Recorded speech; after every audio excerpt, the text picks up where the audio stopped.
Hello, my friends. My name is Samuel Savy, and tonight on the show, Tristan D'Amours joins us to give the lowdown on CF Montreal's Post-Mortem, and we do part one of our end of season player review. Welcome to episode 106 of The Ball is Round.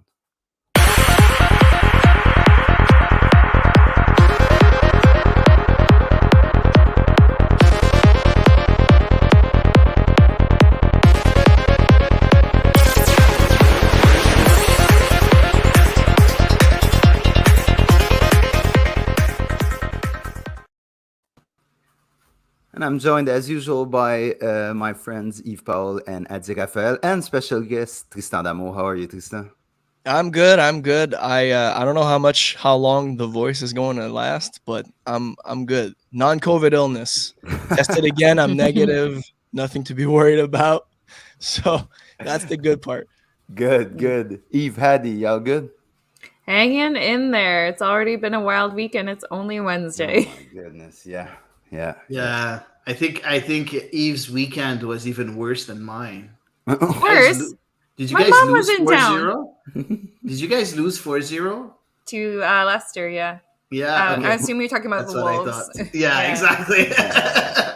We lost at home against Lens, so it's not even better. And today we lost again in Champions League. So yeah, whatever. Well, my mom was in town this weekend, so it was going to be hard for it to be a crappy weekend, regardless of what happened on the sporting front. True.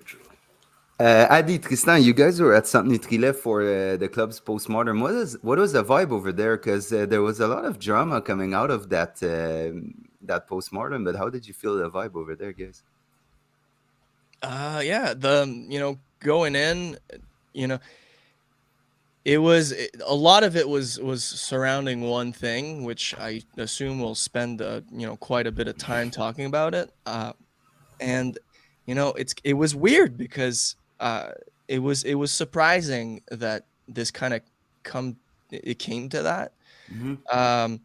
But it kind of lingered the entire time. The pretty much the whole presser, in the order that the club wanted us to ask questions.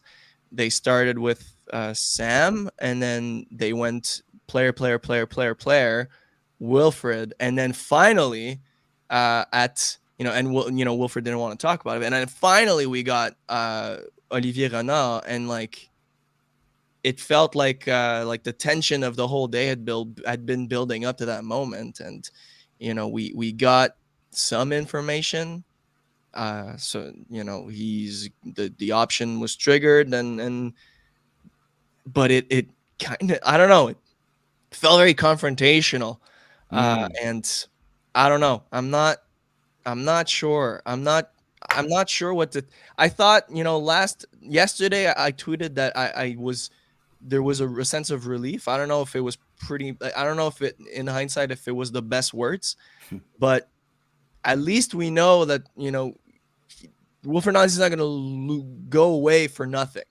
So there's something, but there's still a very bleak abyss that we're staring into, and it's like, well, if this team got to this point, it's because of Wilfred, in large part, and now he might not be there. So losing all those players we were okay with, but losing the architect, I don't know.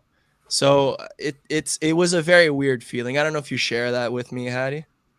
Yeah, it was a weird feeling, but there's also something else, in my opinion. I felt that people were like it. It's my second end of year presser, and compared to last year, I felt that still, even with all the drama, like journalists were kind of happy to be there in a way. Like there was some kind of camaraderie that I didn't see last year. That most of the journalists maybe had fun covering the team this year.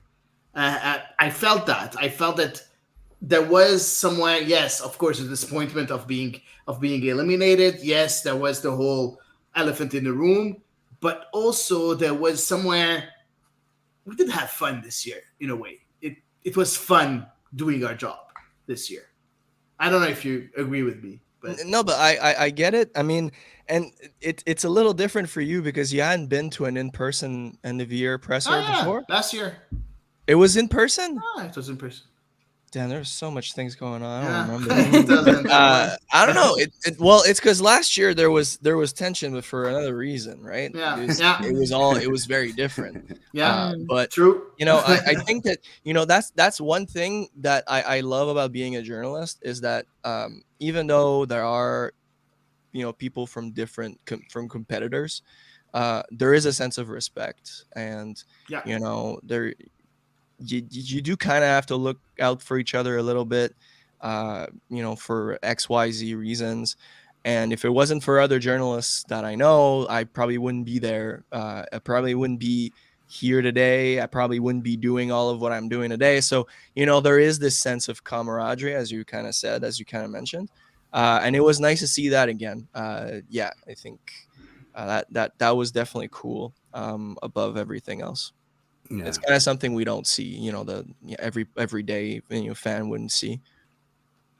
You know what? For a post-mortem, it was really anticipated, and obviously going into it, it would be very interesting, like you said, Tristan, because all of the talk around Wilfred Nassi, but also Victor Wanyama's future at the club, because it looked clear-cut 3 weeks ago. Now it doesn't seem so, confirmed that he would leave the club.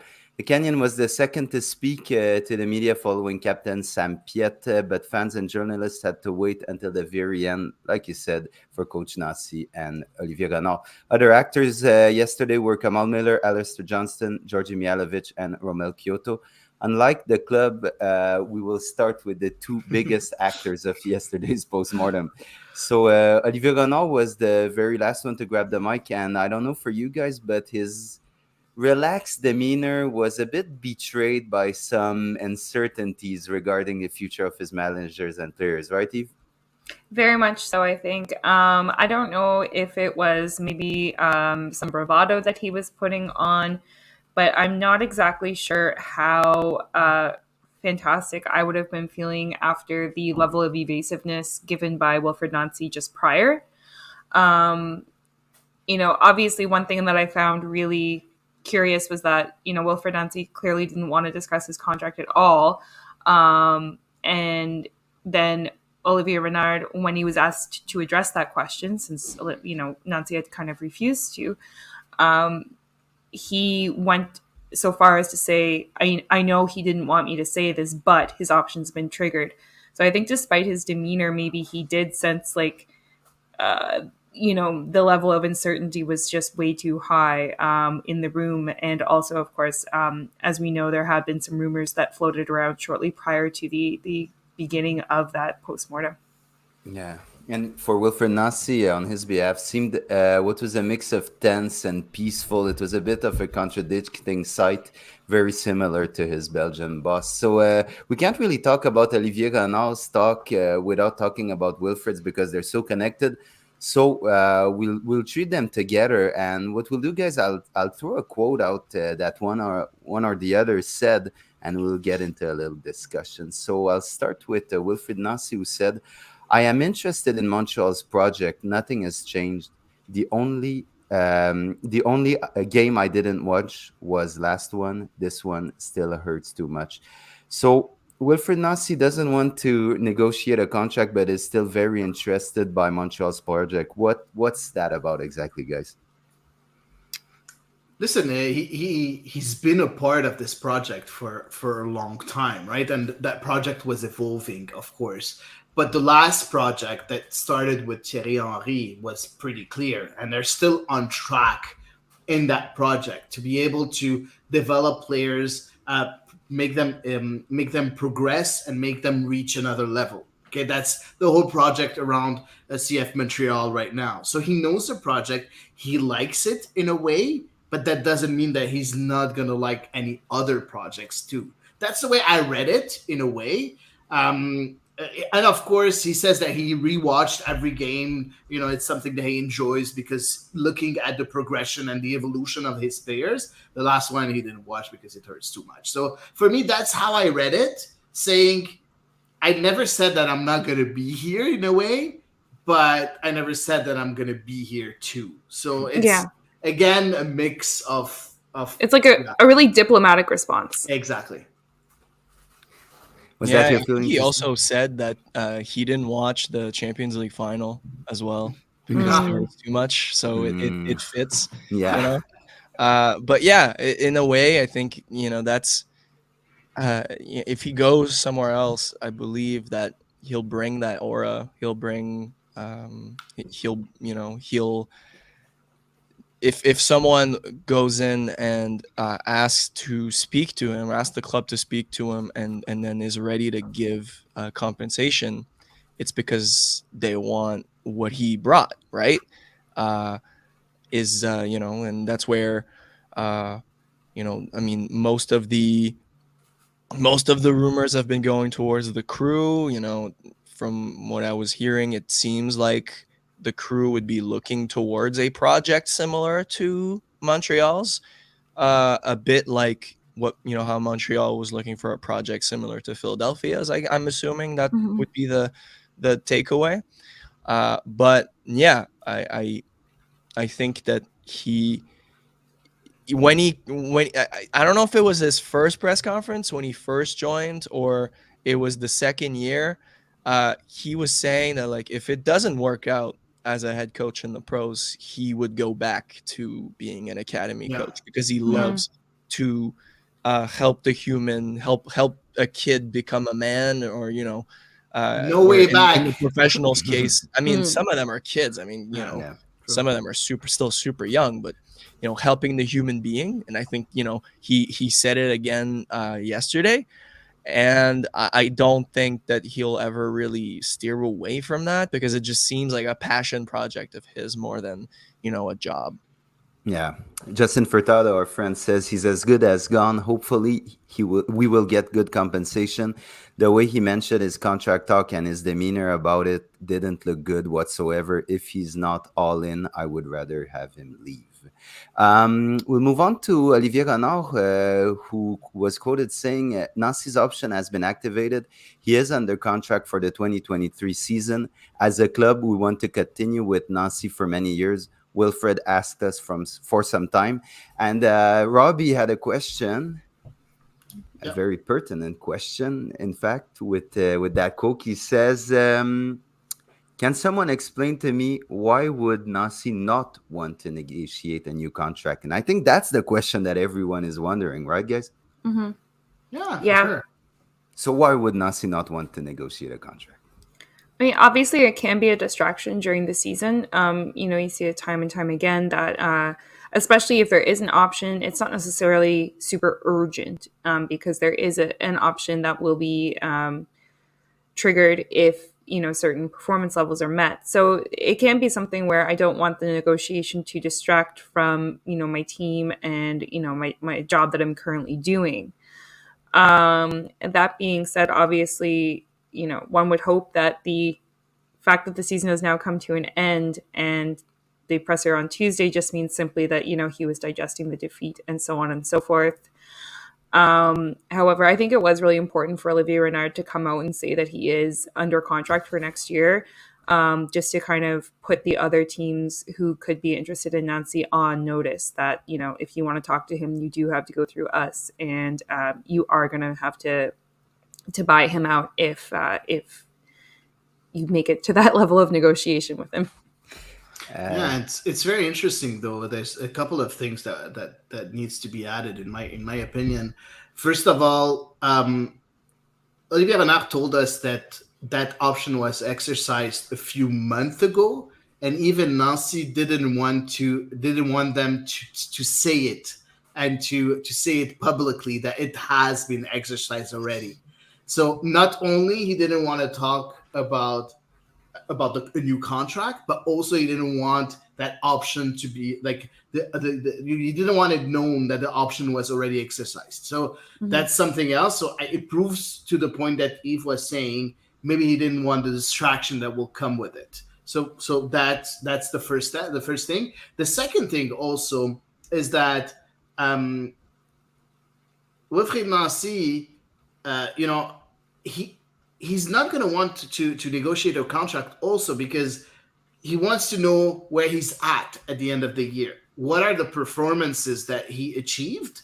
And then he's going to be able to negotiate while knowing those performances. So, in my opinion, it's a bit gutsy because I think he was very confident in the way things were going, and he felt that maybe this was going to be a good thing for the negotiation process a bit later. But we'll see. In a way, I guess. Also, yeah, if he wanted to negotiate a contract at the end of the season, and there's still a lot of time between now and the start of the season, so there's that, obviously. Also, one maybe detail. I don't know if that. No, it's not in the realm of speculation. I prefer not to speculate on that. But he never really said the word contract. He always mentioned the words personal situation. Yeah. Which that's another thing. It's another ballpark. Yeah. And frankly, I'm not going to comment on that because it probably it doesn't involve me at all. But if there are frictions between in some personal situation, that can also mean that it could have stalled something, and that some things are going to need to be fixed at the front office level for him to want to re-up for a long term. The way Olivier Renard was talking about it, he clearly stated that he wanted 2024 and 2025. Yeah. So either a 2-year deal or some sort of a renegotiation, a contract extension. And also, you also have to think that he's probably worth as much as he's ever going to be worth. That's a fact. If you want to double your salary, which from what I understand would bring him to the average MLS coach salary, well, there's a time to do that. Also, we tend to forget about it, but this is the first time Wilfried Nancy negotiates a contract as a head coach. When he got the deal in the first place, it's not like he had a lot of leeway. No, it was his first job. He had to prove himself. Now that he's proven himself, he probably wants more money. Frankly, I don't think anyone can really say anything against that. Nah. So, we'll see. There's still a lot of time, but I believe that there's going to be a lot of, I don't know who's responsible for contract. I don't know if it's Vasily that has to do that for coaches as well, or if it's directly from Gabriel Gervais and even Joey Saputo.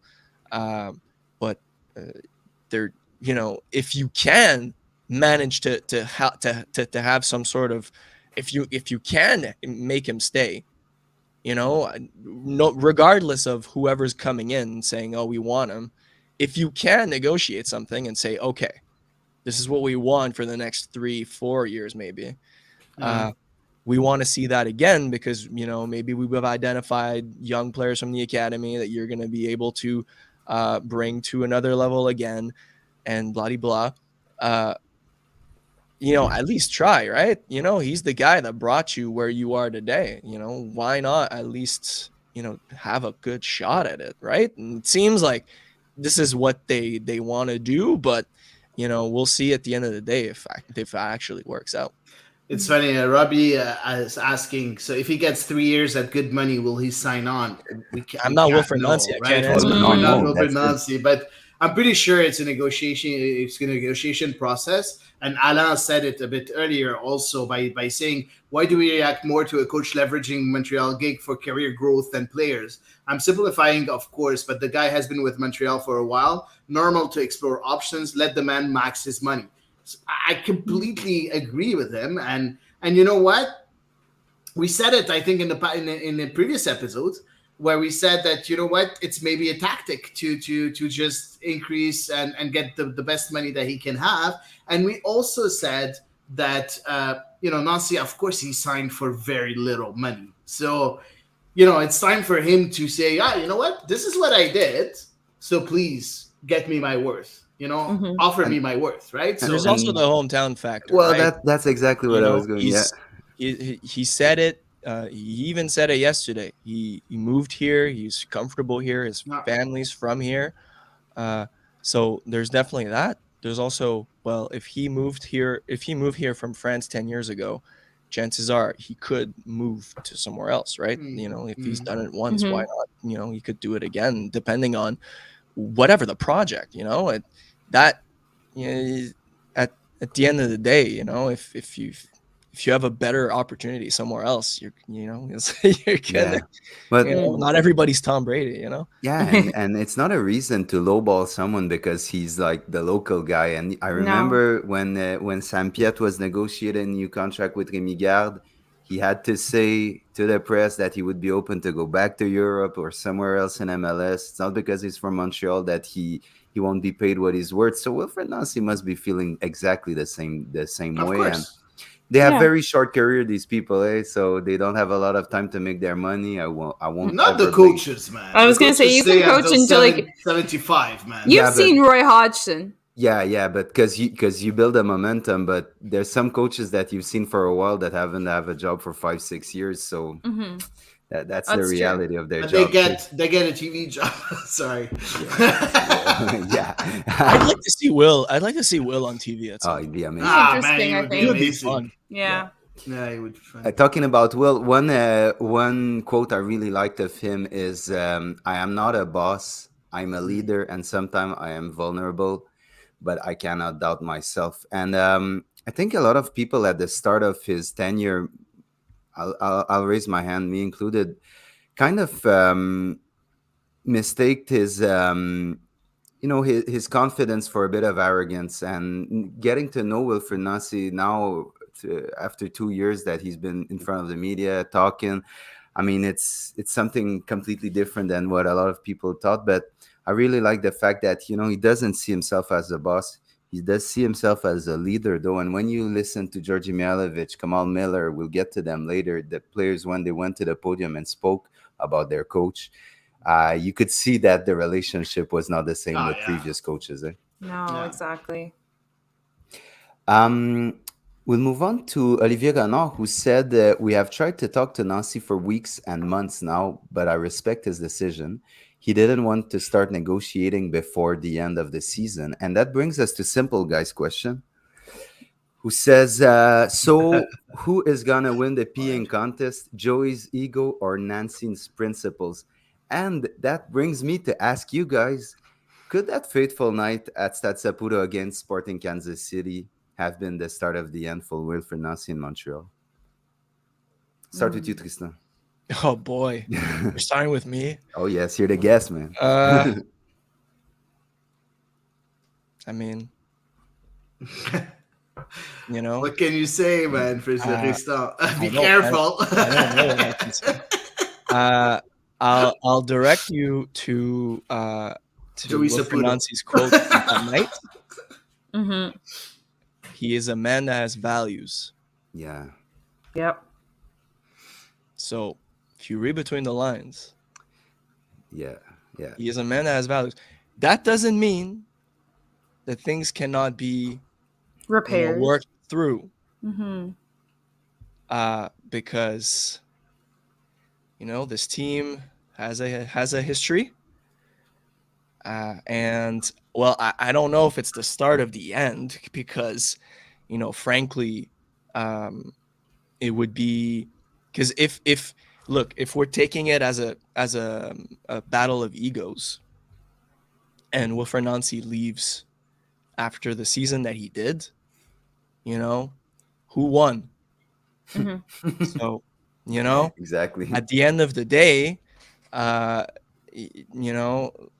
you're gonna have to overlook some stuff, and be like, well, at the end of the day. But again, there are things, and out of respect for a lot of people, I won't go into that because it's just not my place. And frankly, so beginning of the end, I'm not sure, but it definitely didn't help, let's say. Okay. Yeah. Eve. Obviously, I mean, at the end of the day, it's the owner who has the money, the power, the final say. So if something went wrong in the relationship at some point between Saputo and Nancy. Obviously, there would have to be will on both parts to repair it, because, like Tristan said, I mean, it's difficult for many relationships to be broken beyond repair, certainly. But unfortunately, let's face it, Joey Saputo can be known as an emotional owner, a barometric owner, if you will. And maybe there is a conversation that needs to be had around the table, but he holds all the cards at the end of the day, because he's the man who signs the paperwork.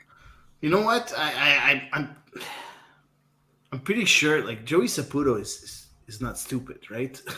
Like he is. I'm pretty sure he's able to look at the results and say, you know what? Maybe I don't like the guy, but at the end of the day, he's the guy that brought us where we are today. He's the guy that gave us an identity. He's the guy that everybody wants to stay. He's the guy that all players are vouching for.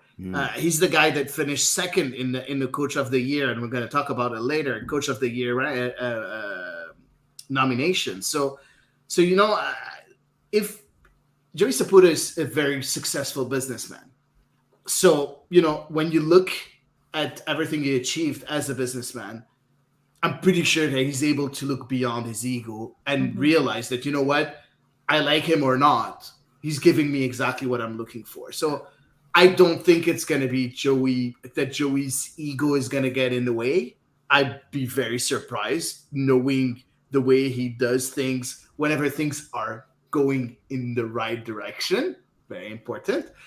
So I really don't think that it's going to be a matter of Joey accepting or not. Mostly it's going to be, will Wilfried Nancy want to continue in this organization or not? Fair enough. Olivier Renard said, players recruited in MLS costed a lot more than players we bought from abroad, where the financial risks were minimal compared to the others. Guys, I'm not sure I understand that quote, but there was a lot to it. What did Olivier Renard mean when he said that? Wasn't that Hady's question? Was it? I think it was, yeah. Yeah, it was, exactly. Okay, my question was, I'm just going to put it in context. My question was, looking at the way you guys recruit, you try to recruit internationally to get players that are not fully prepared to play at the highest level. So you want to develop them a lot more. While when you recruit within MLS, you try to get those finished products that gives you value and gives value to the team. And I was like, are you going to continue in that same way, or are you going to change? Will we be able to bring internationally like players that are fit to come and join the team and bring that added value? And that was my question. That's the way I tried to, because I didn't want to tell him, all the international players that you bought didn't give much. Well, so that's suggested it was hit and miss still. Exactly. I tried to say it diplomatically in a way. So his answer was that. His answer was, don't forget that we spent a lot of money on players within MLS. Money. But it's still money. It's still money, right? It's still money that they have that they can spend or not, and they decided to spend. So he was saying that all the risks that they took internationally are very minimalistic, like financially, and not very important. So for them, if it's a miss, it's not the end of the world because the risk is not that great. Okay. And so his answer was like, you know what? Yes, in a way, we're going to continue the same way of doing things. So Is this where I basically, throw the name in the universe, like I told you, Hady? Yeah, go ahead. You know how last year I was talking about how Montreal should get Alistair Johnston? Oof. I mean, hey. He talked about Bjorn Johnson. They've been creating he's got a jersey. Now, so Bjorn Johnson, international scout in Norway or something. But you know how, Alistair Johnson thing. I was talking with Hady the other day, yesterday, and I was saying, you know who they should get, because he, for some reason, doesn't start at his club now. Maybe it's like, he did struggle with injury, but knowing that Victor Wanyama is probably on his way out, let's throw some gam on New York City for Keaton Parks. Yeah. Oh yes. Ooh, that'd be interesting. That would be crazy, man. So right now it seems like Montreal is interested in getting Americans. They got Mason Toy, they got Georgi Mihailovic, but you need a big presence in the midfield, and Keaton Parks brings you that any day of the week. Yeah. So, Can I throw my pick? Yeah, go ahead. Because I have a pick, but you know what? I'm not going to take all the credit because I read it somewhere. Someone suggested it on Twitter, and I don't remember who it was. So I'm sorry if I'm not, saying it, and I'm not mentioning your name. Paxton Pomykal. Oh, that'd be interesting. Talk about another one that's been struggling. If you get Paxton Pomykal, woohoo, that would be awesome. Yeah, I said my piece. Interesting, very interesting, because there are going to be a lot of movements, and Olivier Renard kind of alluded to it. He said that there will be a lot of work and will on behalf of CF Montreal to put a competitive team on the field in 2023. So that suggested that there would be a lot of departures, because we did have a very competitive team. Bye, Alain. Bye, Alain. Good night, man. He's gonna continue later. Yeah.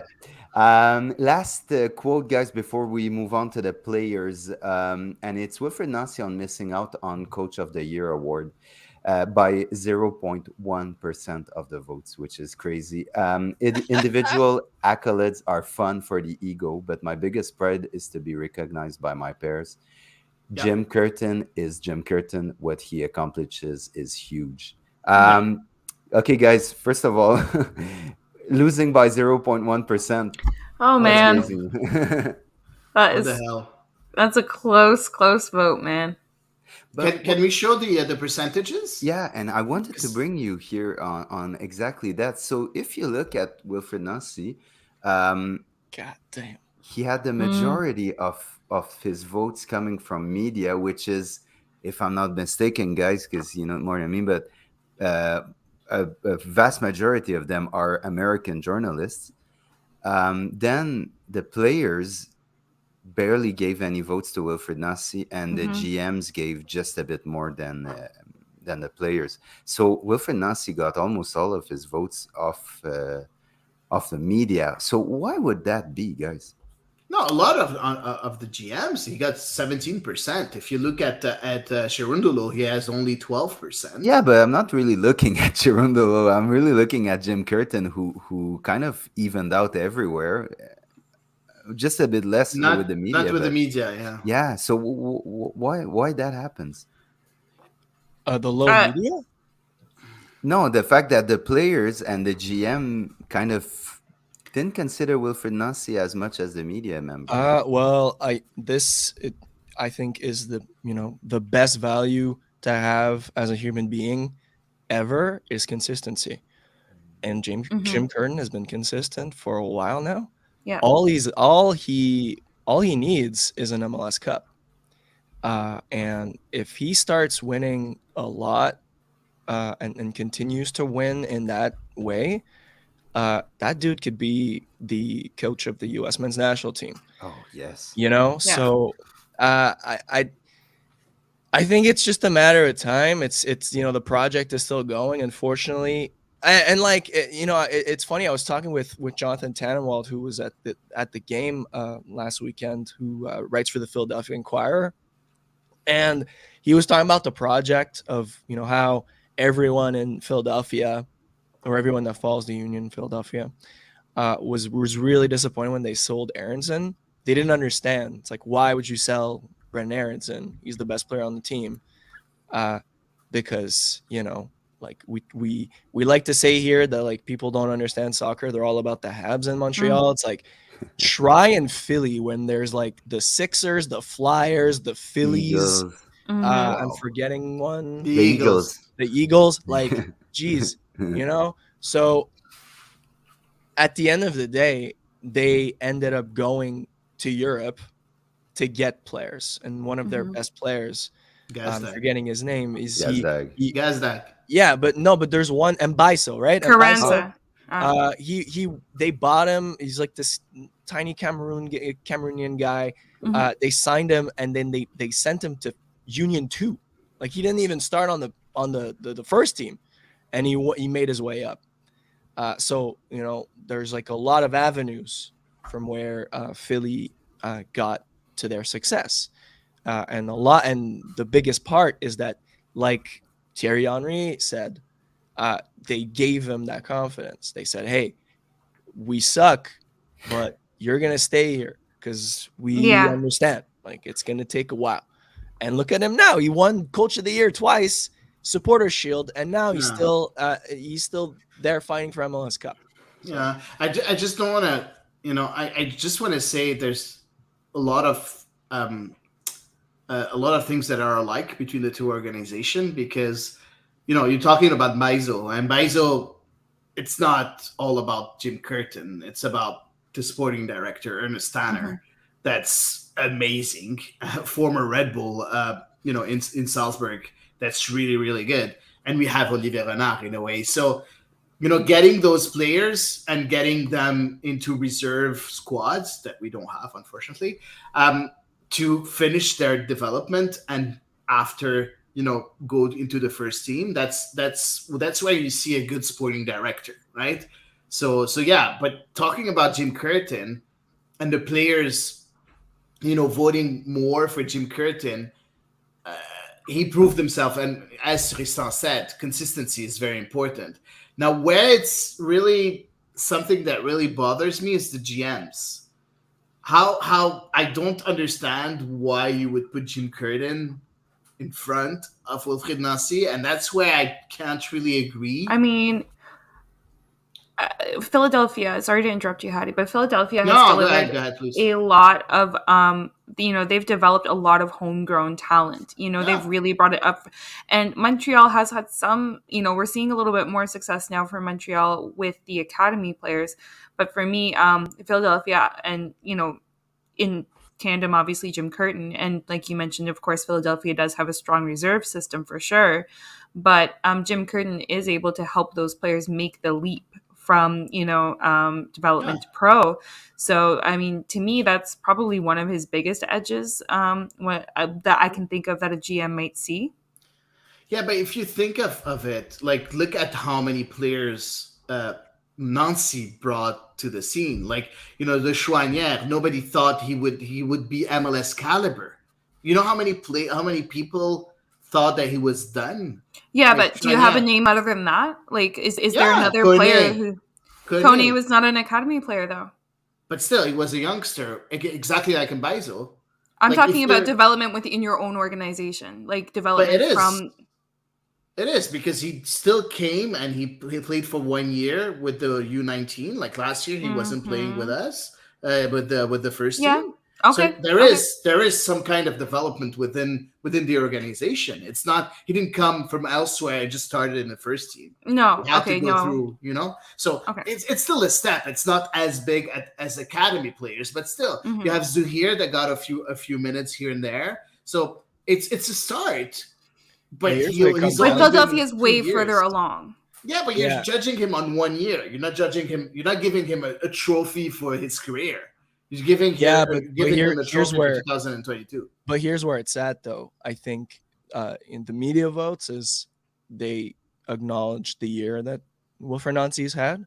The GM votes, I feel like there was a lot of respect out there for Jim Curtin. Of course. I think that's what it comes down to. Of course. And I think that's what it comes down to.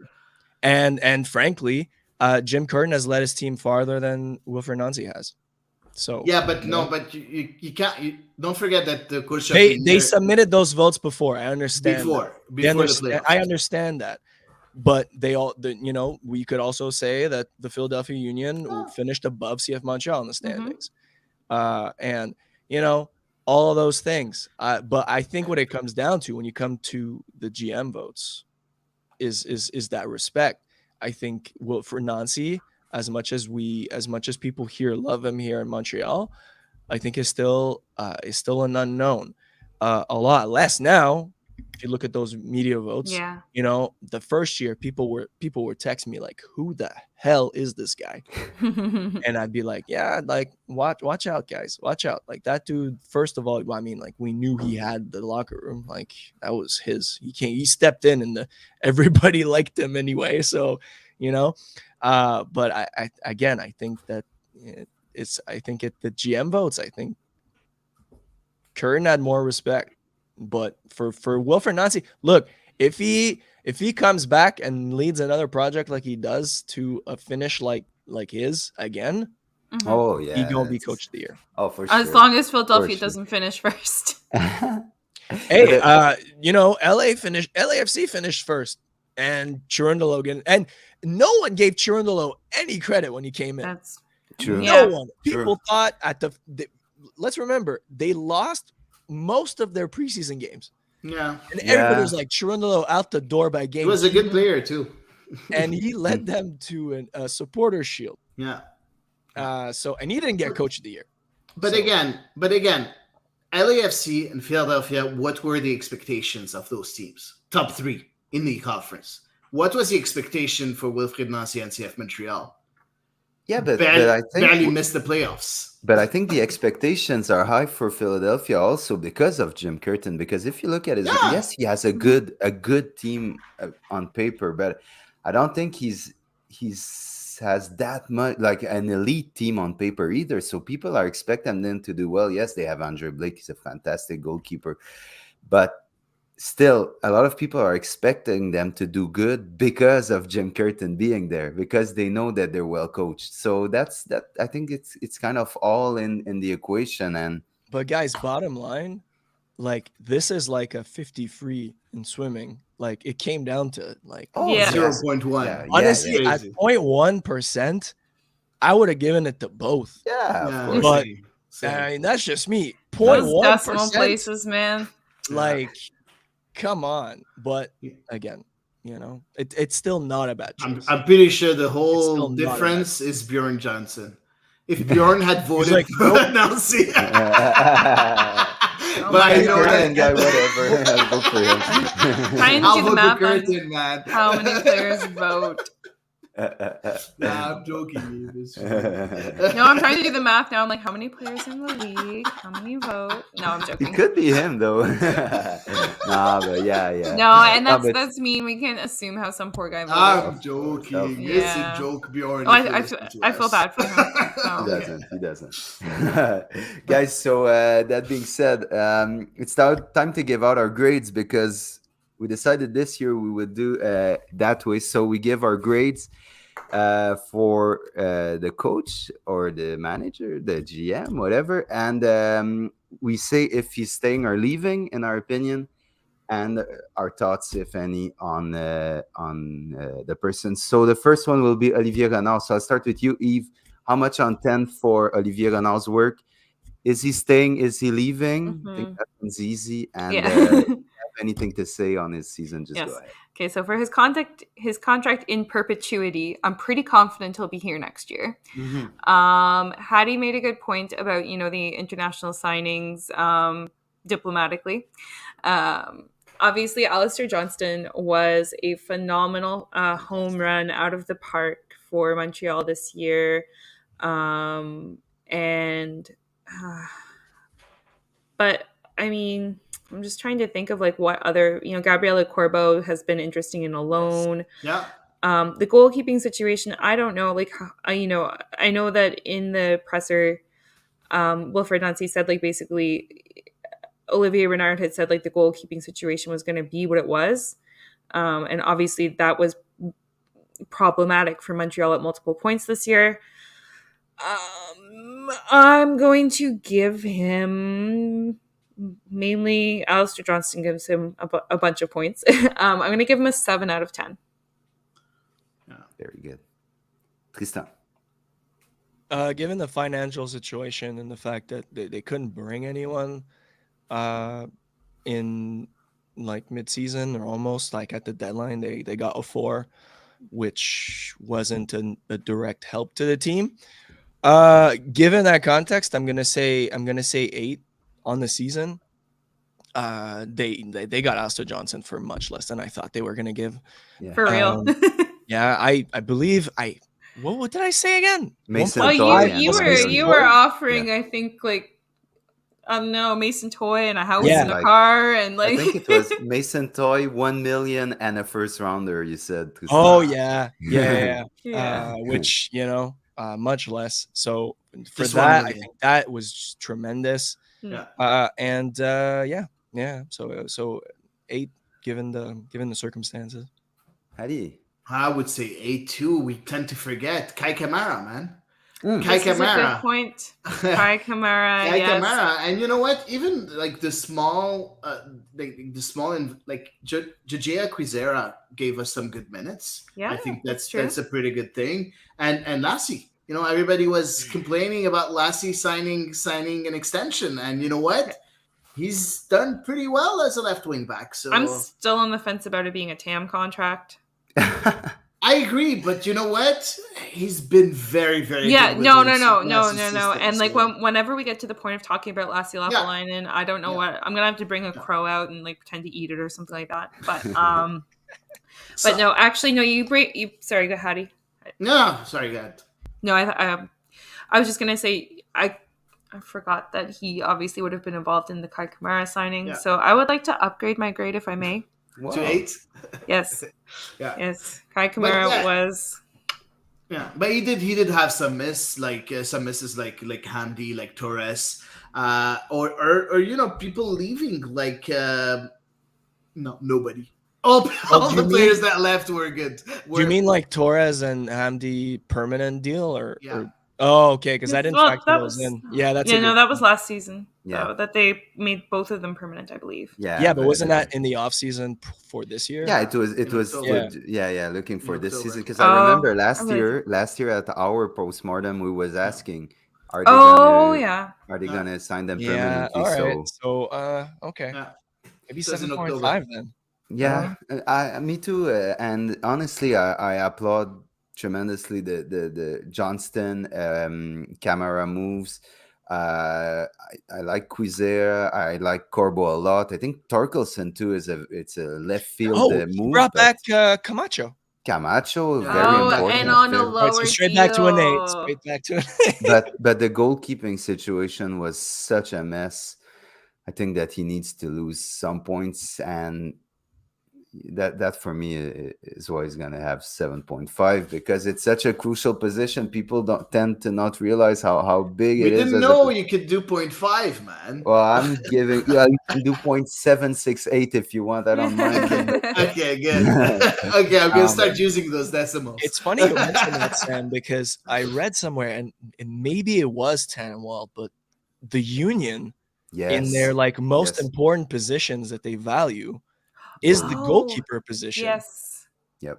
Well, And, it's I like mean, they it's easy to add see them- when you got Andre Blake, but still, like, Yeah, but listen, the Wilfred Nancy had to change at some point his tweak his system because of goalkeeping, because Sebastian Breza was struggling so much with the ball at his feet, because Pantemis was coming back into play, and then they didn't really revert to giving it back to the goalie and try to construct. You know, at the end of the season, but when you gave the ball back to Pantemis, he booted away. And they were trying to build something with Breza at the start of the year, but the goalkeepers were so inept with the ball at their feet. I think Breza was far worse than Pantemis, that the coach had to intervene and change what he had as a project because of that. So that's down to Olivier Renan, not to Wilfred Nancy. Now Wilfred Nancy decided that he would live and die with Sebastian Breza almost until the very end of the season. That's on him. But the fact that Wilfred Nancy had an idea for how he would use his goalies and had to change it because of their weaknesses falls on Olivier Renan. I think so. That's why I think he loses most of his points for me, but I still appreciated his work this year for sure. Guys, let's move on to Wilfred Nancy now. Same process. Now I'll start with you, Hady. Wilfred Nancy, his note out of 10, and is he staying? Is he leaving? If it was up to me, he's staying. Oh, that's what I want to know. Yeah. But Yeah, it's up to me. Of course, he's staying on a 3 years contract for sure, minimum 3 years, with maybe an option for a fourth.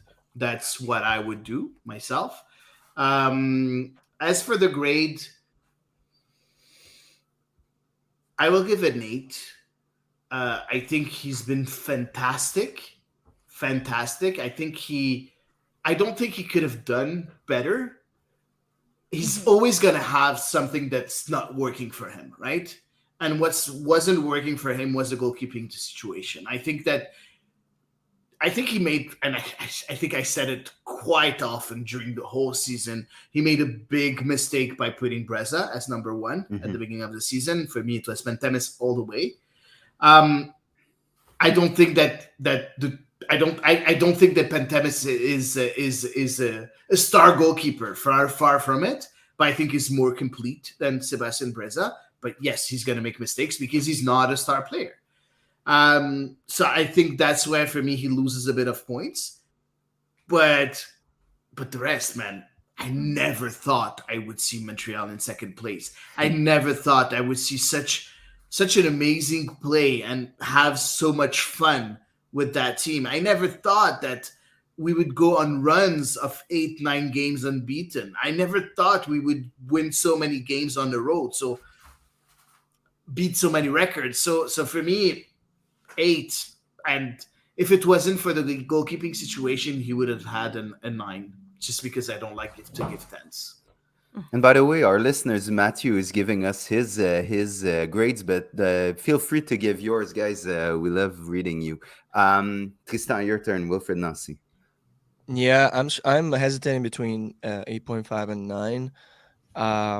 I probably will give it an 8.5 because, it, first of all, yeah, like the records, it's going to be tough to recreate this season. I think I don't know how much you could say it's him sticking to his guns more than, some players he just disregarded, because guys, this is Moneyball. This is the Oakland Athletics. Like, it's not going to be the New York Yankees. We're never going to have a situation in Montreal where Gareth Bale is going to come out, or Chiellini is going to sound. Well, we did see Alessandro Nesta. So back in the day, this is a different football club we have here. So I don't know that for that reason, then maybe I'm giving it an 8.5. Like he I'm thinking guys like Marko Miljevic, like, wasn't he supposed to be the guy to step in and be the next man up? I don't think we saw him in enough situations for us to be really confident that he is the next man up. At least not on my end personally. What happened to poor Sanusi? Or Sanusi? I don't understand. Yeah, Sanusi was playing PLSQ. Yeah. Crazy. I don't know. Like, if I'm Sanusi and I understand what the PLSQ is, I don't know if I would be too happy. No. Don't forget that, guys. He's all due he's respect to the Nigerian. PLSQ, but like, Sanusi Ibrahim didn't leave Nigeria to go play semi-pro. No. And he's a Nigerian international. Yeah, he's not just a Nigerian. He's a Nigerian international. Yeah. Like what's going on with that? Yeah. So I would have given it a 9, but with those kind of situations, I'm going to give it an 8.5. And like, dude's a Coach of the Year finalist, and like lost by 0.1%. Like, he obviously did a tremendous job, and that has to be said. That's the bottom line. Yeah. Hold on. Hady, sorry. No, Hady already gave his grade. My bad. Hady was a tough grader. Eve, go ahead. Yeah. So obviously, I think Tristan and Hady both kind of touched on the things that stood between Wilfred Nancy and a perfect grade, or I guess a 9.999 if you're Hady.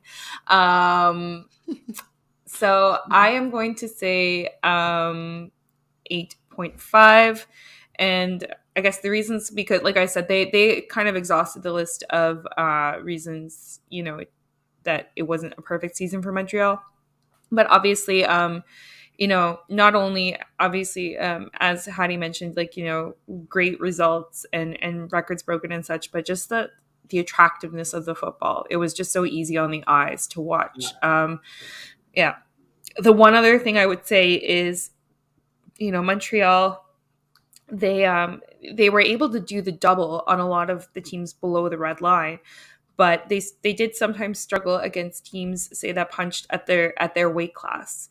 So that would probably be something I would want to see Wilfred Nancy ? Work on for next season, is making sure that you can stand up to the other playoff teams, and at least do a draw against them, if they are stiff competition.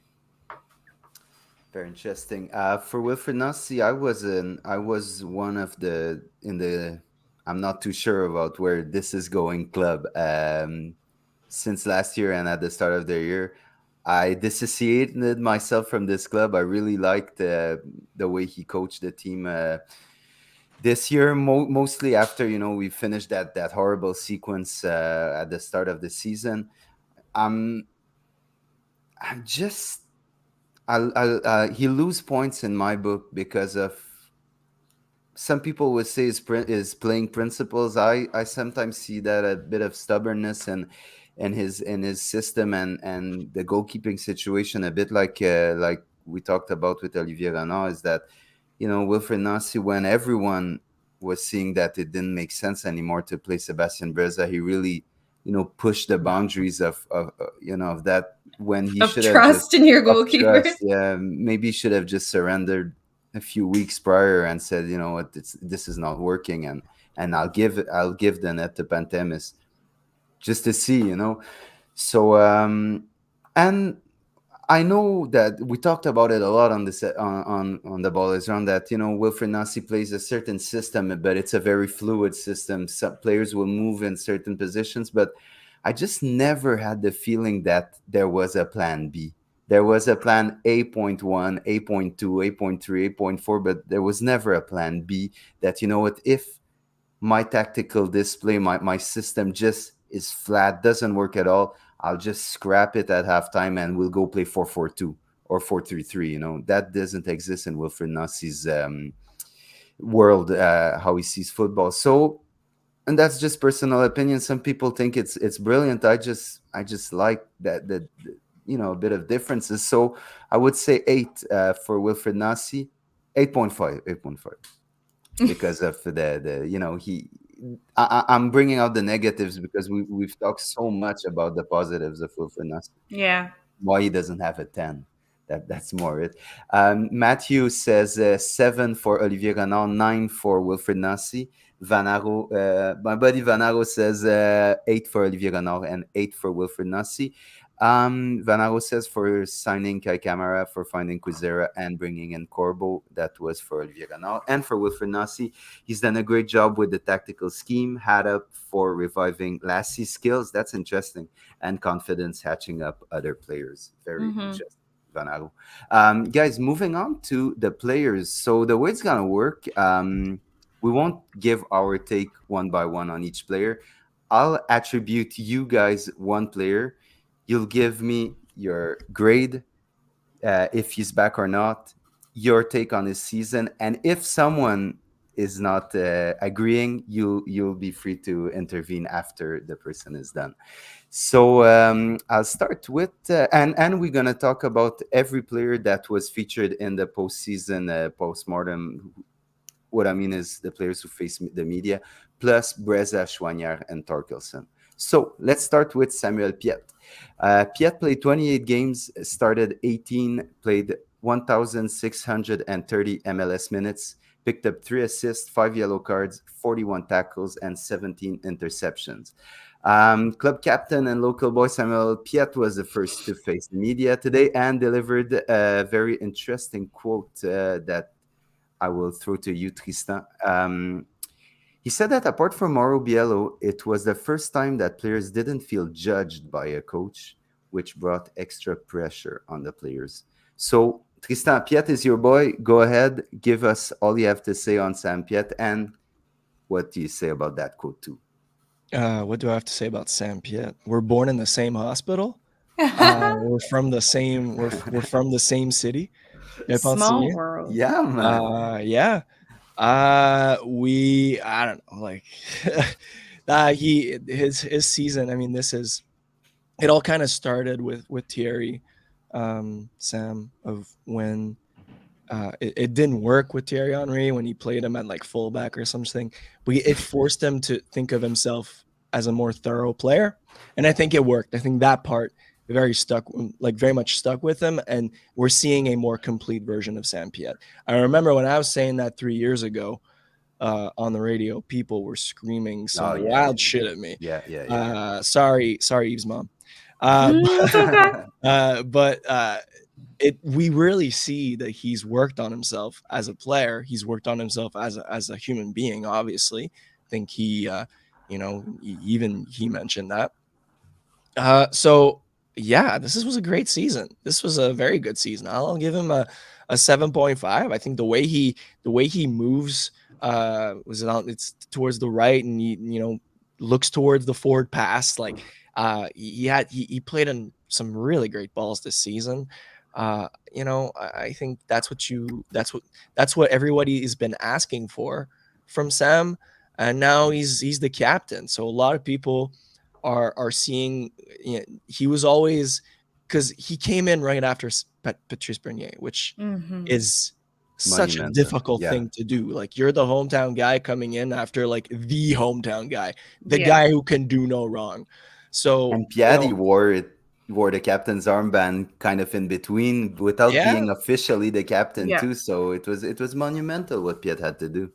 Yeah, and now he's the guy, because Wanyama seems like he's gone, so he's the guy now. He's the leader, and he is gonna be, if he wants to stay for a long time, he can be that guy, that veteran who comes in and helps all the kids, because the way, I don't know, like he doesn't seem to me like a guy that is intimidating in any way, except when he comes onto the pitch and starts running after you to get the ball back, in which case he will be in it.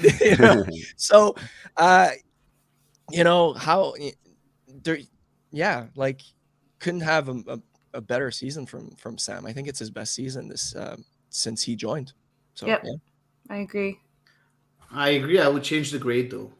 Of course, he's staying, right? Yeah.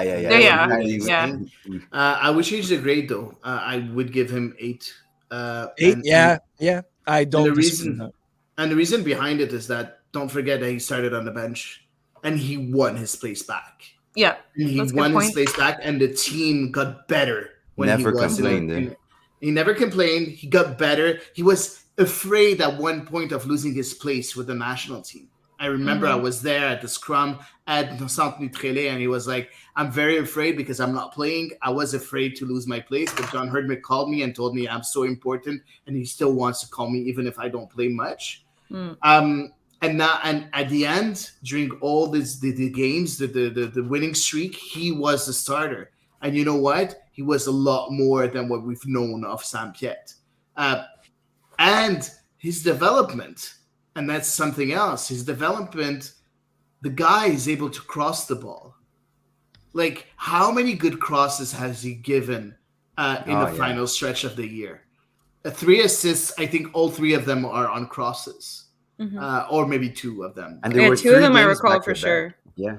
Exactly. So, and being able to play on the right, at one point, I remember Thierry Henry, playing him as a right wing back. And we were like, what the hell is he doing playing Sam Piet as a right wing back? But you know what? That helped him become the player that he is right now. So it was a learning process. And for me, that's the reason why I want to give him 8, because the guy learned and still developed even at 27. We always say that a football player only develops himself. Like, most of his developments happen before 23 years old. It's not really the case with Sam Piet. He's one of the. That's why he's a very good player. It's because he's always learning and improving and getting better. Late bloomers exist. Yeah, absolutely. So I don't disagree with anything, guys. Eve, you good with that? All good. Let's move on, because your next, Eve, your player is Victor Wanyama. So 34 games played, started 32, 2,816 MLS minutes, 1 goal, 3 assists, 53 fouls committed, 70 fouls suffered, 8 yellow cards, 57 tackles, 30 interceptions on the year. The Kenyan, he dropped mostly uninteresting quotes and seemed pretty shy about talks regarding his future in Montreal. His media availability can be summarized to him being non-committal to Montreal, but also being far less decisive about leaving the club than he was 3 weeks ago. Had great words for his coach, the club, and the city. Eve, what is your grade for Wanyama? Will he be back or not? And what can you say on his season? So I think this season we saw the very best of Victor Wanyama, which I know we said last season, but lo and behold, it could get better. um, he did have a kind of a difficult stretch of games, and maybe we should put a little bit of that on Wilfred Nancy because, kind of midsummer, it was starting to look like he was getting run ragged out there and that he needed a break. And so perhaps a little bit of that the blame should be shifted to Wilfred Nancy for those lackluster performances because, from an outside perspective, as an observer, it certainly looked like, starting week in, week out or midweek in and week out was a bit much. And he wasn't rotated basically until kind of quite late in the season. Yeah. He started practically every game until late August. But I digress. Especially I think the partnership that he had with Sam Piet in the midfield also really helped his game as Piet developed and was able to venture into those more attacking positions and drift out to the right. That left Victor Wanyama with that space that he could really fill and dominate with his physical presence. And of course, we know full well that he is masterful at winning back the ball. He can often find a searching pass to a teammate. And, we saw some great line breaking passes. He developed an interesting chemistry with Kai Kamara on several occasions. I can't think of any colossal mistakes Victor Wanyama made. Perhaps there might have been one goal in Atlanta early season where he got his pocket picked pretty easily. But aside from that, I can't really think of anything that I can truly hold against Victor Wanyama for his season. And because of that, I am going to grade his season with a 7.5. Does he say or does he go? All those praise at first 7.5, man. Eve, man, you're tough, man. Eve, you nailed it. You nailed it. Did you notice how much he said the word holiday? Yeah. In his presser? Yeah, he needed a break. Yeah, of course he needed a break. But for me, it's just everything that Eve said is great, and I agree with everything. It's just a grade for me is a 9. 9? The No. guy did it No. all. No. Man. Even I don't agree, yeah. Hady. Oh, no. For me, it's a 9. 100%. This guy has been monumental for this team. I disagree. He had a big season for sure for the team. I give it to you. But I'm not sure how much of that was Victor Wanyama himself and how much of it was the development of Wilfred Nancy's system plus the development of Sam Piet, his partner in particular. Interesting. Yeah. I am exactly on you with you, Eve, and I think Victor Wanyama had a fantastic season. But, I'm competitive. I'm sorry. No, I don't. I wouldn't give him a 9. I would go exactly with what Matthew and Robbie say, 8 for Victor Wanyama. And okay. I'm sorry, Matthew, he gave a 7 for Piet and said that Piet would be in next season. What, Eve, you didn't tell us is, will Wanyama be back next year or not? I'm going to file it under looks very unlikely. Okay.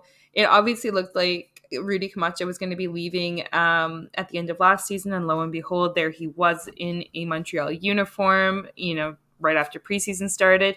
But I don't know if Olivier Renard can pull off those kinds of negotiations twice, especially while he's got a head coach to try to cling on to.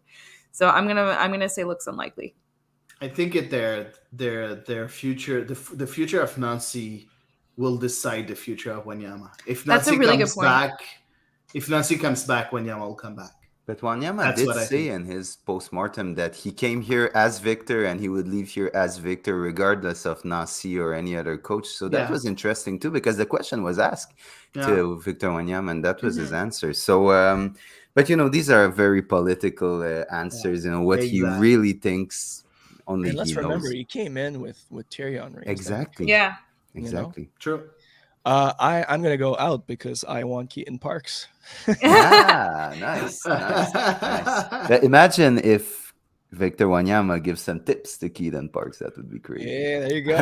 There you go. Any chance he wants to stick around just for preseason? Yeah. Okay, guys, let's move on to Hady. Your player is Sebastian Breza. He wasn't made Man, he made available. sure to choose me for Sebastian Breza, right? He wasn't made available to the media yesterday. He started 23 games, 2,070 MLS minutes, conceded 38 goals, picked up 3 clean sheets, faced 81 shots, and saved 51 of them. Hady, your grade, will he be back, and your thoughts on Breza's season? 3 clean sheets in 23 games. It says it all. It says it all. For me, I would give him a 4. Didn't see any progression from Breza I saw from last regression. year. Yeah. I saw regression, exactly, from last year to this year. When you're a young goalkeeper, you should learn, and I don't think he learned much. Then, positioning is bad. He's very good on his line. He's very good at communicating, but positioning is awful. Distribution is awful. Sometimes decision taking is awful. Sometimes it works, but sometimes it doesn't. He's a bit reckless, and I'm sorry, but if I'm a defender, I'm not happy playing in front of Sebastian Breza because I don't really know what's going to happen, with him, what kind of performance he's going to give. So I would give him 4, and I would say no, he's not coming back. I hope he's not coming back. Not because I hate the guy. I don't have anything against him. It's just that, unfortunately, if we buy him, because he's on loan, right? If we buy him, we're going to have to give him a big salary, and I don't think he deserves that big salary. Fair enough. Robbie and Matthew give a 5 for Breza's season, and Matthew says Breza is out. Eve, Tristan, do you disagree with anything Hady said? And that was the score in my mind. And, unfortunately, talked a lot about that aura of confidence that Breza seemed to exude when he did take the starting spot in 2021. And that just evaporated this season. And it was like towards the end, it was difficult to watch, to be honest. For real, yeah. And so I would also agree that I would be really surprised to see him back with Montreal. Yeah, I would give him a 5. He still made some good saves. But yeah, I mean, look, my opinion from the start of the season and even from last season was that Pantemis was your goalkeeper, whereas you loaned in Sebastian Breza. Even though he's from here, he's not your player.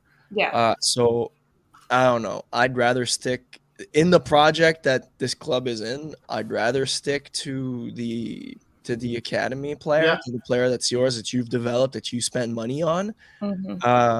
Because, in a way, I didn't want to have another Kripo situation. Yeah. So, and I don't know, what the future holds because I didn't follow the CPL as much as I would like to, but it seems like Sirois had a rocky season. Yeah, it started really strong and went downhill. So, he lost his place for Yesley. Yeah. And another local keeper. I mean, up to him, credit to him. And look, he was gonna have to go through growing pains, but yeah, I think that to me, Breza always kind of felt like the odd man out, and to come in on loan like this, I have to outperform. Yeah. And to me, it didn't seem like he outperformed. So. Yeah. And Breza didn't help himself at the start of the year, when he kind of was really dismissive and kind of condescending when people were starting to question his goalkeeping. His comment of "Je m'en bats les couilles." He loves New York comedy. You could tell. You could tell. Yeah, but didn't make himself. It doesn't read well if you don't listen to the context, and let's face it, a lot of people just read it. Yeah, exactly. So I'm all with you guys. I think Breza is out, and I would give him somewhere between a 4 and a 5 as well. We'll move on to Tristan. Your player is next, Romel Kyoto. So The Honduran had another stellar year for us, but pick up the mandatory injury on international duty with Honduras right before the playoffs. 31 games played, started 24, 2,090 MLS minutes, 15 goals, 5 assists, 34 shots on target, 5 yellow cards and 1 red. A bit like Sam and Victor, Romel praised his manager and reminisced on a good season for the club before saying that he needed some rest before he would ask his agent to deal with the contract stuff. Tristan, your take on Romel Kyoto, your grade, and is he back or not? I think he's back. I think he's the next designated player. I think, this is Moneyball. He's going to be one of the highest earners on the team, and he's going to get the designated player tag to lower his salary. Mm-hmm. I think that just goes without saying. Because if he, let's be honest here. If Kyoto leaves, he's going to fall off a cliff. Likely. Like it's likely. The reason he's as good as he is because of the transition that he went through when he came into CF Montreal. Because he was done in Houston. He was done. He was done. So, credit to him. I think he really took care of himself, which is ironic because the injury, blah, blah, blah. But he did take care of himself, as far as we know. And he had one of his best seasons in MLS this season, scored the goals, which is what is asked of him. So 8.5 maybe. And then he missed the last few games. So maybe that bumps him down of a 9, but I don't know how truthful the answer was or how he's actually going to actually do that. But for the first time, I through Arcadio, obviously, thanks to him for the translation, it seemed like he was at least conscious that I might have to talk to the people of Honduras that something has to change, at least just for himself. It must suck to always be injured like this. I was an athlete. I hated to be injured because after that, feeling, there's always it's always in your head, shit, am I going to be injured or something? But yeah, sorry. So, yeah. Yeah. The only thing is that I'm not sure he's going to stay. Sorry. Really? Yeah, I would keep him, but I'm not sure he's going to stay because I think he has 1 year left on his contract. Yeah, and I think he's gonna want to have that increase in salary. And unfortunately, at his age, at 31, almost turning 32 next season, I don't know how much someone like Olivier Renard is gonna give him that extra salary. So I'm not really sure that he will stay, but I'll be very happy if he does. So we'll see. But I agree with everything Tristan said. Eve? Likewise. Yeah, likewise. Same here. I really like this season. Moving on to Mathieu Chouanière, and it's Eve, your turn. So Mathieu Chouanière was not made available to the media like Breza. So Chouanière came into this season most likely to establish himself as a key rotation player in the team, but unfortunately he probably would have liked to have a bit more minutes as he played 27 games this year. He started 15. He racked up 1,394 MLS minutes, scored 2 goals, no assists, 36 tackles, 11 interceptions. Eve, your grade for Mathieu Chouanière, are you keeping him or not? And your take on his season. By the way, sorry, Matthew graded Kyoto as 8 on 10. So go ahead, Eve, please. So I do feel bad for Mathieu Chouanière because he was really victim, I think, of his teammates' success. The positions where he had filled in, let's say last season, right wing back, Alistair Johnson snatched that. Lassi Lapalainen developed and emerged as a really capable left wing back, and of course Ismail Kone had a breakout really in central midfield. So I feel bad for him. I can't help but feel bad,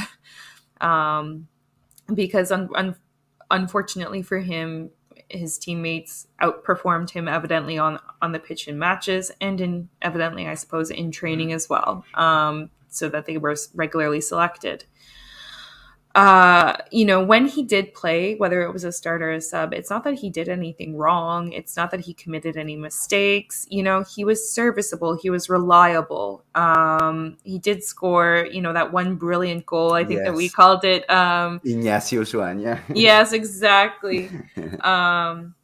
So we know he's got some brilliance in his boots, but it wasn't spectacular. It wasn't glamorous. So I'm gonna give him a 6.5. Matthew gives him a And I 6 believe, and says he's in. yeah, and I also believe he will still be in next season. He can certainly still get minutes, at least as a rotation player. Obviously, depending on what signings Montreal makes and who departs, maybe he'll have more minutes this year than last year, or heaven forbid, maybe Montreal will fill up their spots. Yeah, And you know Robbie what? gives him a 6.5 too. I agree 100% with Eve. I just want to add one last thing.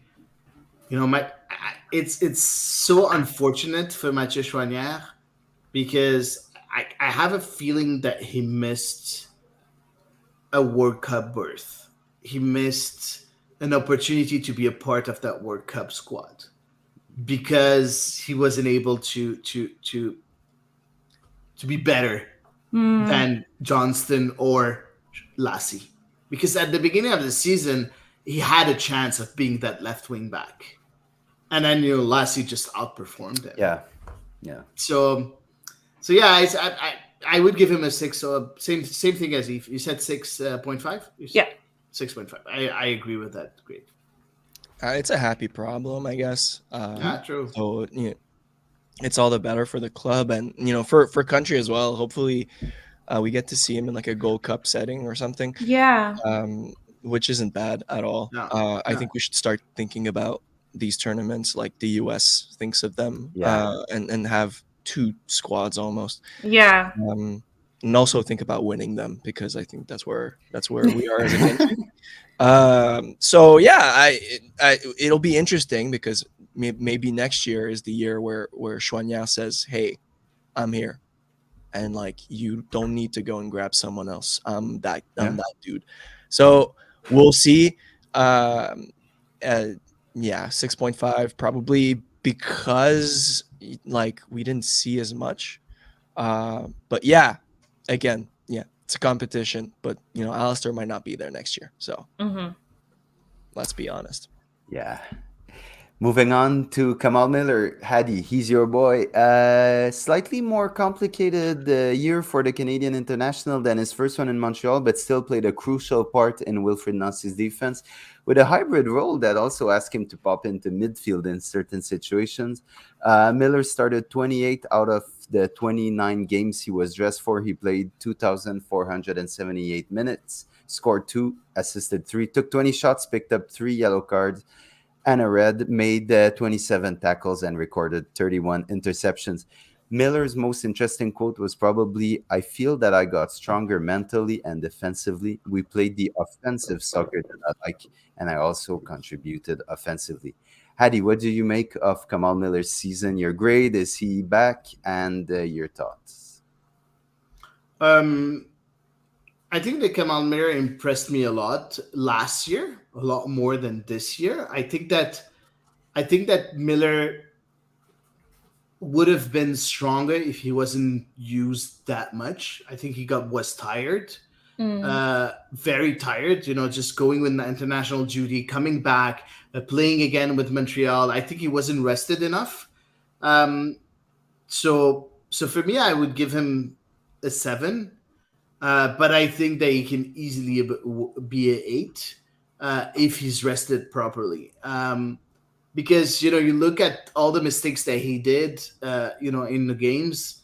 It's mostly because he seemed very, very tired. So hopefully we'll be able to use Kamal Miller the right way in the following seasons to see the great player that he is, because in that role as a left center back, it's very hard to find a player better than him when he's rested within MLS altogether. Mm-hmm.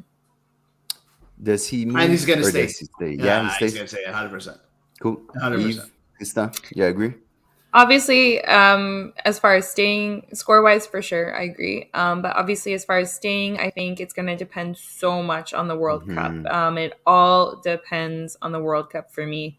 If Canada gets picked apart by Belgium and Croatia, which, let's face it, is very possible, then yes, we may be able to retain Kamal Miller. But if they make a dignified showing of themselves, even if they do lose those matches, even if they lose all three, even if it's a close scoreline, I could definitely see plenty of teams being interested in Kamal Miller. Yeah, definitely the last part of what Eve was saying. I don't think it matters if Canada wins or not. Okay. I think if there's a good defensive performance from someone like Kamal Miller, or even I'll put Alistair in the same position, I think this could potentially trigger some type of move. But maybe this is where kind of the management of the squad, maybe a Thorkelson could have subbed in a couple of games as that left-footed center back. Even Corbo, I'm sure Corbo's not very happy to only have been playing so many games, and I'm sure Corbo was a player that came in a situation where Camacho wasn't there, and then he was stuck with that situation. But Kamal at some point was, indispensable. You couldn't play, you couldn't have what he brought was so important that he became of course we're gonna have him in the squad. So what did you say? 8? 7. Oh, I'm gonna go more than 7. I'm gonna go at least 7.5. I think he brought he maybe a bit less, but come on, 7 is a very good grade, huh? The way he brings the ball forward. Yes, remember Hady doesn't believe in 10s. I don't believe in 10. There's a hell of a gap between 7 and 10, my guy.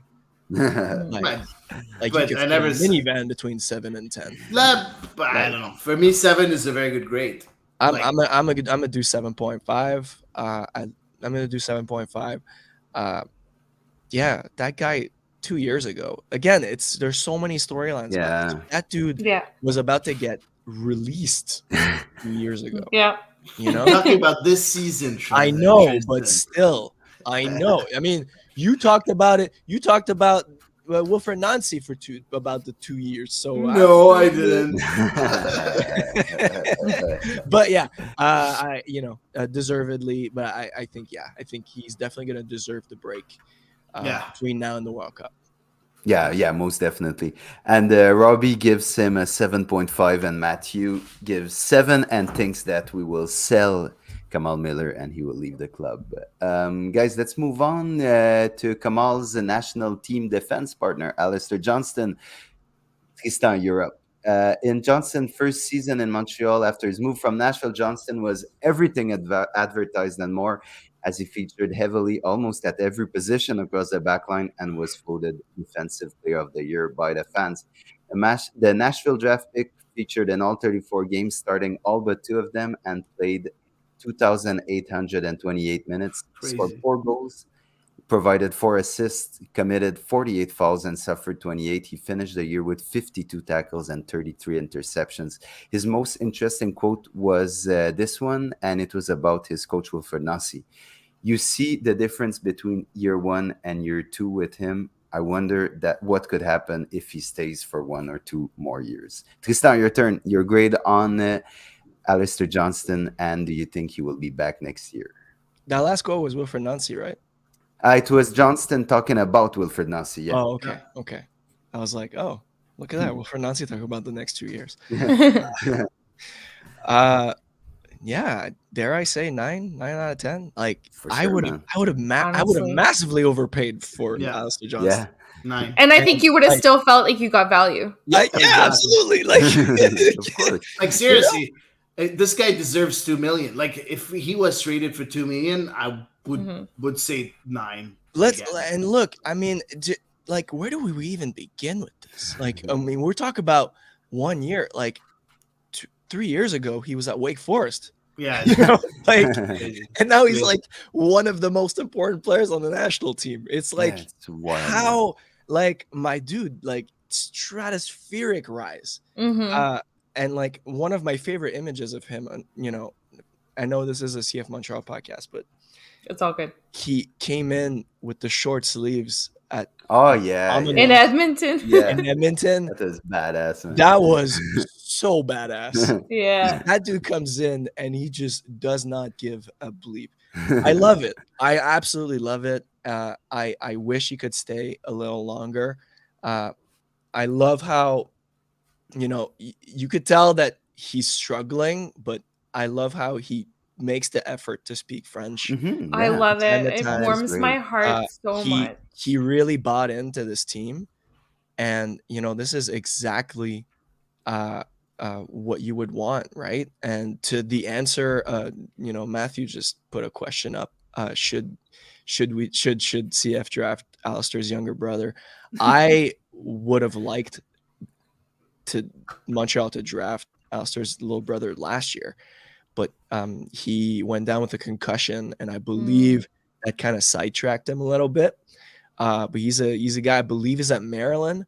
Yeah. There's a lot of really good pieces. I'm definitely going to be biased and talk about maybe some guys from the Catamounts who are ranked nationally are worth a look. But Alistair Johnston just absolutely brought it. Bottom line, he brought it. Oh yeah. So yeah. And we should tell Matthew to go talk to Justin Mapp, who's going to be the the one working on the draft. I just want to add one thing on Johnston. Because Tristan said it that he thinks that he's going to leave. I'd be very surprised if this guy is not recruited by a team in Europe. Like, I don't see how he will not be recruited. It's kind of, I want him at Marseille, guys. I really want him at Marseille, not as a starter, maybe as a rotation player, but I think he could be so good there, playing because he got to the plays with the 3-4-3. So and with a very, very, very high wing back. So pretty sure he'll be in Europe. Eve? Yeah, definitely agree. He had, I think, a phenomenal season. He claimed that position and made it his own. And for as much as we talked about Kamal Miller, doing the international team travel and coming back and looking tired, Alistair Johnston didn't miss a beat. I don't know what is in his cornflakes. He doesn't need to breathe. He doesn't need to breathe. Right? Yeah, he's good. Right. He just doesn't. And he was obviously very, very emotional. After the loss to New York City, he came around. Obviously the stands, and you could tell that he was very emotional. And so it was hard not to feel like it was his last match in a Montreal jersey, and that we were lucky to see him while we could. Yeah, I agree. And Robbie gives a 9 for Johnston and Matthew a 8 and says that he's in for next season. Very Matthew's interesting. tough. Yeah, but man, guy has standards. It's all good. Next up is your player, Eve Robert Torkelson. So the Icelander featured sparingly for the club, mostly as an unused sub or a scratched player by Wilfried Nancy, but he still managed to get 11 appearances, all as substitute, and played 166 minutes. So, Eve, your grade, will he be back, and your appreciation on Robert Torkelson's season? Sorry, I'm just, because Robbie said that Alistair Johnston talks more than me. Is that possible? It is, man. It is. It's a stiff competition for sure. But thinking of Robert Thorkelson, obviously, like you mentioned, Sam, he played so little, and I'm disappointed really at how little he played, because I think, as Hady mentioned earlier, there were matches where probably Kamal Miller could/should have been rested. Nonetheless, when he did come in, he usually came in, and it wasn't as though, when he came in, usually the result was kind of done and dusted. In the sense that, he came in, for example, I think his debut was versus New York City FC when Montreal got blown out at Yankee Stadium. So, it was pretty obvious that it was a lost cause for him. All the same, I can't think of in his short appearances anything that he did wrong. I would obviously like to have a way bigger sample size to judge him by. I think he is a more conservative player than Kamel Miller. So I think if Miller departs and Thorkelson gets more playing time, definitely Montreal's coach will have to adapt the playing style to maybe not involve so many deep runs into midfield and like a central defender taking 20 shots as you do. So with that being said, I will give him a 6 out of 10, largely due to lack of sample size. And I guess he's back, Eve? Yes, I do believe that he will be back, and I sincerely hope he gets more first team playing time, perhaps in a rotational role. Excellent. You guys, anything to add? No. I'm going to give it an NA. Yeah. Because, hats off for you to actually muster up a grade there. But one thing I remember from watching like some highlight compilations of him in Iceland was that he did look for the long through ball, overhead through ball. Similar to like a Joel Waterman? Yeah. A little bit. So, maybe there's something there in terms of, playing it, because they've played a lot along the right because of Joel. So, maybe, you could add that option, play a little bit with that along the left. But again, it's going to need a lot of working through it because he played so little, so maybe they do that at training ground, something that I haven't been privy of seeing this season or even last season because I wasn't there as much, but it's definitely a work in progress with him. And he has been called up with like the Icelandic U21s on a pretty regular basis this season despite his lack of playing time. So, he is still getting looks in, even if it's not in a team context, in a context. Yeah, so there's something there. Definitely. Yeah. I really hope that we see more next year. The very small sample we saw from him was good. Even he played that Canadian Championship game in Toronto in which we got smacked, but he did look good despite he's the only defender. He's the only defender that kind of looked good, on that night. So he's an interesting project. I like him, so it's going to be interesting next year. Guys, last player we will talk about tonight is Georgi Mihailovic.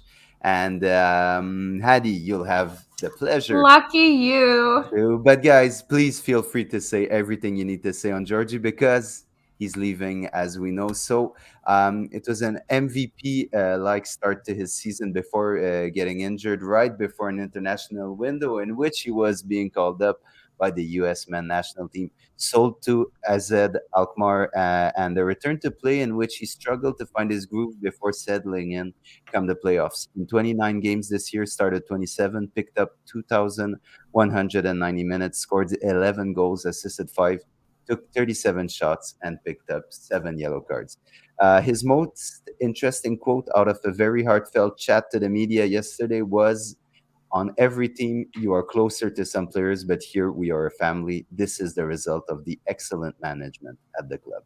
Hady, your take on Georgi Mihailovic's season? I'm going to agree with Robbie. 7.5 for me for Georgie. Very good season. Very, very good season. The thing is, I think his injury, unfortunately, it took him a lot of time to recover from his injury mentally, mostly because don't forget that his injury made him miss the call up by the U.S. national team, and I think it played a lot on him mentally, and that's why maybe he wasn't able to produce on the pitch as much as he did at the beginning of the season. I would give 7.5 because I'm so sad that he's leaving. I'm really, and that's I can't really blame him for that. So 8. Let's say I'll give him 8. I'll give him an 8 because I love him so much. It's so hard to find a player of this talent for as cheap as that. I think we got him for maybe $1 million, 1.2 million, if I remember correctly. Yeah, I assume like the bonus money was given out to him.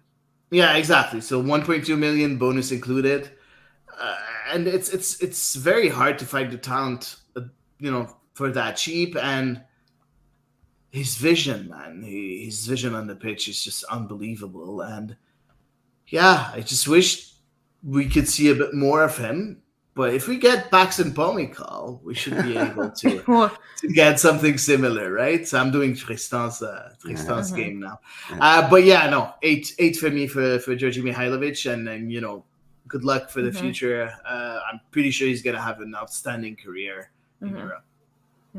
I just want to say I'm just deeply concerned that he said he was driving 100 miles an hour because he didn't realize the difference. I was like, oh my God.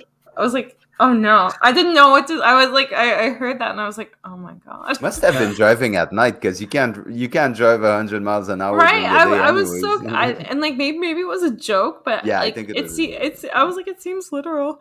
Um, but I thought it was a really nice goodbye that he gave to Montreal fans, say by way of the press. One of the things he talked Yeah. about in his time was when he came as a young Chicago player. He realized what it sounds like to have passionate fans in the stadium, and obviously he got to experience that in its full glory towards the end of this year, which was great for him.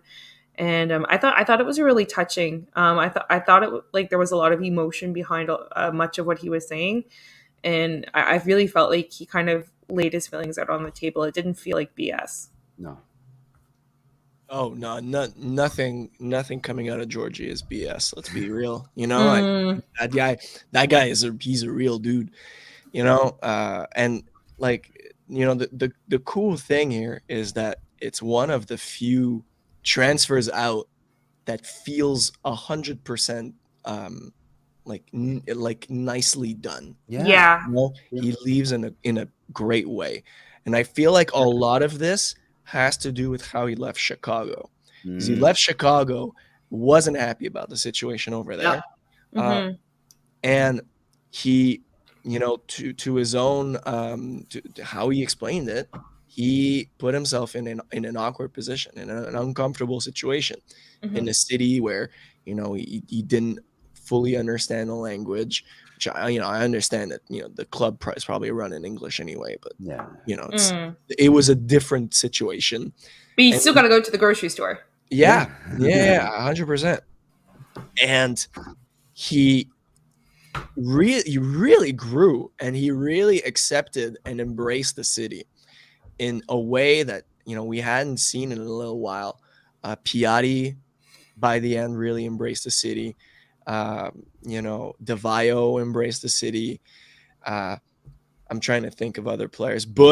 Evan Yeah. Bush Mm-hmm. Oh, yeah. really embraced the city. Hopefully he comes back in some capacity. Laurent Simon embraced the Laurent city real really hard. embraced the city. Oh, yes. So he comes into this kind of lineage of, and he took number 8. Let's face it, like, there's some guys that had number 8. Gabriel Gervais had number 8 for a little while. Then Patrice came in, took number 8, and then Safir, designated player, regardless of what you think, took number 8. And now he comes in and he says, okay, well, I'm here because I want to, springboard into something bigger. And he finally got that. And now he's leaving being like, like this was it. This was my, this, I'm so grateful to this club, to this city, for what they were able to do for me. And it was a real, true learning experience, at least from what we understand. So that, I think, is awesome, because you look at this as someone from here and you say, okay, this dude came all the way from Chicago, and by the end almost calls himself a Montrealer. Like, this is how tight in a 2-year experience was. So I think that's really cool. Maybe somewhere down the line where a 34-year-old Georgie comes over from England or something and signs, a 1-year deal and retires as a Montreal player. That could be a special thing. But yeah, I think start of the season, it's a 9, 9.5 even. People talking is this guy MVP caliber? Yeah. And then he hit a wall with that injury. He hit a wall, like Hady said, mentally, physically. Like his entire goal was to make the World Cup for the Yeah. US national team. And he really thought that this move was going to make it happen. And for some It reason was close. It was Yeah. very It was close. close. Yeah. Yeah. It was close. And like even yesterday, feels like he still doesn't think it's over. And I feel like But it's not over. It's but not I- over because if McKennie or Pulisic get injured, Yeah, you're right. But it's not like over. the chances are much slimmer. Yeah, than they yeah. were Yeah, for sure. at the start. He said it. He said it when he answered. He said it. I know my place in the pecking, like in the order. Yeah. In the pecking order as the you- national team. So he knows it. He's got that Kobe mentality. Like he knows everybody. Yeah. Yeah. So yeah. Cool. Yeah, and Robbie gives Mihailovic 7.5. Matthew gives him an 8. I it's difficult to judge Georgie because he had such a good start of the season, and there's a context that surrounding why his form dropped. So it's harsh a bit to really drop his grade, but I think a 8 would be fair for me, and so. Yeah, and given how tightly he was marked too at the end of the season by opposition, it was like Piatti-esque marking that opposition teams would give him. Very difficult to play against, and he's still inexperienced. He's not used to it that much as much as Piatti would be. So yeah, it was 2 great years with Georgie, and all the best for the future. So that kind of sums it up, guys. Unless you have anything else to add, we're pretty much done for part 1 of our Post-Mortem. Yeah, no, that was great. Very good part 1. I loved it. Can't wait for part 2 because we're gonna have I think 17 players left or something like that to I do think it. it's 13. I calculated, but we'll see. Tristan D'Amours, thank you so much for accepting our invitation again in a Post-Mortem like you did last year. Oh, And yeah, let's I hope, did that last year. Yeah, you're yeah. right. Yeah. I forgot. And that was when you brought Alistair Johnston. I don't know, you manifested him. So let's hope Hey, hope there you you go. have manifest another signing. Well, yeah, thanks again for the invite. And then sorry for the cutting in and out. As I didn't want the whole blowing my nose thing. It's all good. Man. But yeah, I'm definitely closing my laptop and going to sleep after this. I was Oh my thinking gosh. you were gonna surprise us with the choices question, but it seems Oh, that you didn't prepare that. I was kind of gonna do the Keaton Parks, who says no, but Yeah. I guess I jumped the gun. So That's all good. No worries, man. Hady, Eve, thanks a lot as usual for being here.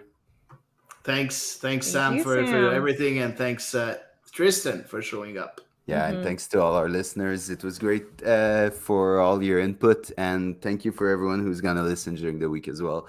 We're not sure what's going to happen on the weekend. We might have a little interview. We might have an episode. We're not sure yet. But for sure, we will have an episode in 10 days in 2 Sundays. So we'll be there. Don't worry. Until then, have a great time, and we'll see you again on The Ball Is On. See ya.